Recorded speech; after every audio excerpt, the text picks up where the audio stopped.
All right. Are you ready to do a live stream? Or maybe you've been doing them for a while. Hi, my name is Patricia Regier with Regier Education. All right, I thought I would share some tips, my top tips for live streaming, and I might add some more as I create the blog and article, and I'll link those in the description below. All right, so some top live stream tips that I just jotted down, thinking about that when I've been working with clients. Now, first of all, I think it's awesome when you jump in to a new learning experience for yourself. You're putting yourself out there. You are probably fantastic at everything that you typically do, whether it's facilitating or speaking or what you do. But when you go into a new context, whether it's the first time you're on camera and not in front of a live in-person on-site audience, maybe it's just something different, or live stream. It can feel a little vulnerable when you hit that going live and you don't know who's going to show up. If you haven't promoted ahead of time, or if you have promoted ahead of time, you still don't know how many people are going to show up live or watch it afterwards. And there is something different about recording, knowing that some people are watching it in the replay. So some things to consider in that respect too. So first of all, jumping in, that give yourself credit, kudos that you've done it. Whether it's perfect or not does not matter, because it is all learning for the next time you go live and the next time after that. And if you haven't done it for a little while and it feels like the first time again, it's all good. That it's okay to not be perfect. First of all, give yourself grace and celebrate that you have done it, something that you might be feeling stretching or uncomfortable. So first of all, let's start with that. All right.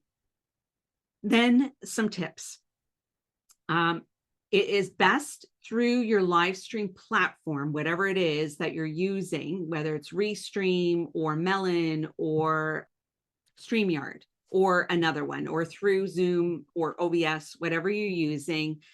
Start with the live stream platform is the ideal. Before you set up your event on YouTube or LinkedIn or wherever you've got this live streaming, go through the live stream platform to create that event and pick if you're doing it multiple platforms or just one. And if you're just doing it one, make sure, for example, if you're going to LinkedIn, make sure your live stream platform is also recording that, because you can't download from LinkedIn currently. But if you want that video then that you edit a bit and upload to YouTube, make sure it's recording, but start through the live stream platform and then add the elements of registering and things like that. That way you make sure that your live stream is connected to your event notification that people maybe have followed or registered, that it's together and intact. So you have to start with your live stream platform, then add on to the events on your on wherever you're showing your live stream. So that's one, start with your live stream. Number two, definitely start with a high energy beginning and ending. So at the beginning, you might be feeling a little nervous. You might be wondering, am I live? And it's okay. Whatever you are, don't feel bad about it. But I see this even on YouTuber live streams. They haven't done it in a while. I do it, like everybody does this sometimes, but you might have another device where you're checking that it's gone live. If you're planning to edit that out, that's one thing. And when people are there, they might be used to it. But if you jump in and say, welcome, I'm so excited you're here. My name is Patricia Regier. That can make an impact for the replay, but also those joining you. But you might want to just have that smiling pause briefly, maybe music, so that you don't get cut off. Sometimes when it goes live, there is a delay. So remember that as well. And so it might not be happening, not always looking over to seeing yourself.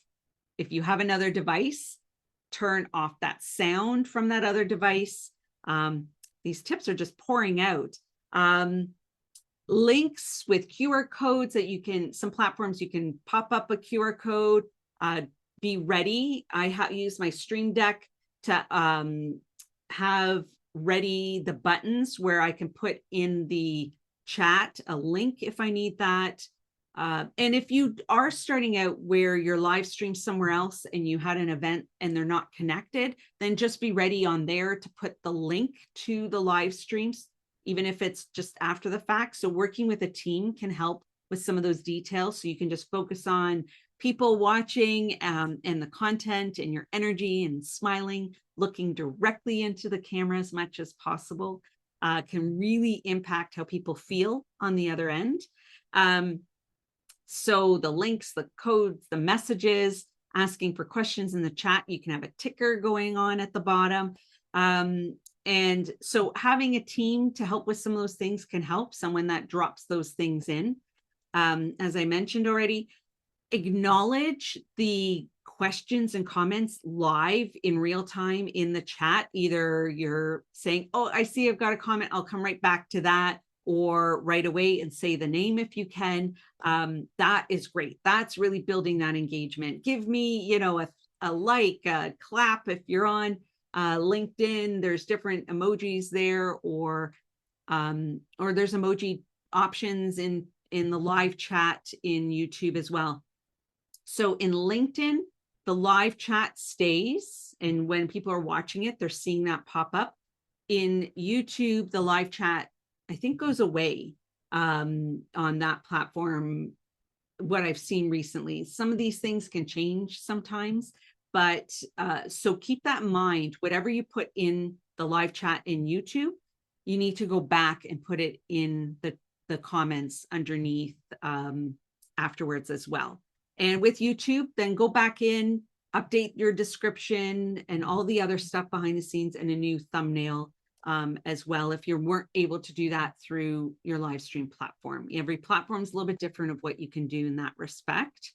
So smile and don't sweat the small stuff. If something doesn't go perfectly, you're sharing screen and there's a blip and you're checking something else at the same time and it's flickered or something, don't worry about it. Just keep going. You don't even have to fully always acknowledge it if it's really quick. Just move forward. It's something maybe you can edit out later. If you are thinking that in your head, I'm going to edit this out, just, you know, take a glass of water. It gives you that second in the editing to be able to clip that out. And, you know, so those are a bunch of the tips. I'm not sure how many of those are. I will recheck that when I put in the chapters here and when I'm creating the blog, because a couple other things usually pop into my mind later as well. So I do this process of not really always having a full script. I just share the knowledge just to help you. So those are a bunch of live stream tips, and there'll definitely be more that I'll add to the blog, but let me know, what are your tips? What do you think is really important to keep in mind? As I'm thinking of this too, if you have a guest, the positioning, do you want it side by side? If you're sharing screen, those are all things that you want to think about and set up ahead of time too. But just enjoy it, smile, and it's all learning. If you want to do something differently the next time, that's okay. But people, you're sharing value and you're putting yourself out there, and that's a great thing. Thanks for checking this out. My name is Patricia Regier with Regier Education. Till next time, my wish for you is to create engaging learning experiences, facilitate those moments of connection with your participants, but also with each other, and turn an audience into participants. Thanks again. That's another hot tip. Smile, pause. When you're on a live stream, there's a delay. So when you're clicking that end and you're trying to find it, as if you're the one doing it or someone else is, and you're waiting for that ending to have a nice clean end, look into the camera, smile, maybe have music, which kind of fills the space a little bit, but look and smile and know that there's that moment and that delay. So that's your final hot tip. Thanks again.